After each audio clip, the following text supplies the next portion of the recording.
نسمع أب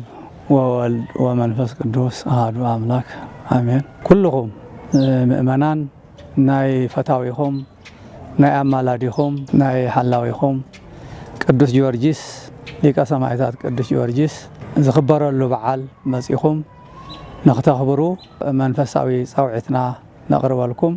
እዚ መንፈሳዊ ጻውዒት ኣብ ዞባ ሰሜን ምዕራብ እንዳስላሰ ሽረ ኣብ ወረዳ ታሕታይ ቆራሮ ዝርከብ ጥንታዊ ደብሪ ደብረ ምህረት ቅዱስ ጊዮርጊስ ቅዱስ ኡራኤል ኣብነ ገብረ መንፈስ ቅዱስ ቤተክርስቲያን ሩባ ዕዳጋ ገባረ መንክራት ፈዋስ ድውያን ብዙሕ ማይ ጸለት ዘለዎ ምዕራፍ ቅዱሳን ብዙሓት ሰባት ዝተፈወሱሉን በስነ ኳዓት ዝተረኸበ ጥንታውን ታሪካውን ከተማ ማይድራሻ ዝርከብ ቦታ እዩ ናይዚ ደብሪ ዓመታዊ ክብረ በዓል ንነዊሕ እዋን በዓመቱ ብድምቀትና ተኸብረ ዝመጸን ትኾን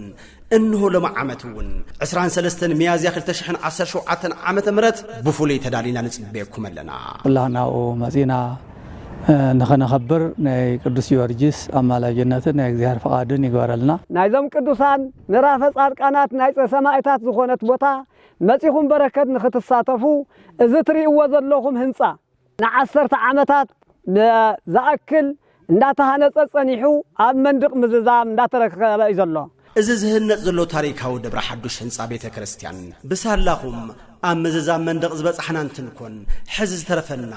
ቆርቆሮ ምኽዳንን ማዕጾ ምግጥጣምን ማለቱን ናይ ፊኒሺንግ ስራሕቲ እዩሞ ኣብ ርሑቕን ቀረባነት ትርከቡ እንተ ኺልኩም በአካል ክትርከቡልና እንተ ዘይክኢልኩም ድማ በቶም ኣብ ታሕቲ ተጻሒፎም ዘለው ናይ ባንክ ሒሳብ ቁጽሪ ኣታው ክትገብሩልና መንፈሳዊ ጻውዒትና ንቐርብ ንዝበለጸ ሓበሬታ ድማ በቶም ተጻሒፎም ዘለው ቁጽታት ስልኪ ደውልኩም ሕተቱና ካብ ዝቕበል እቲ ዝህብ ብፁዕ እዩ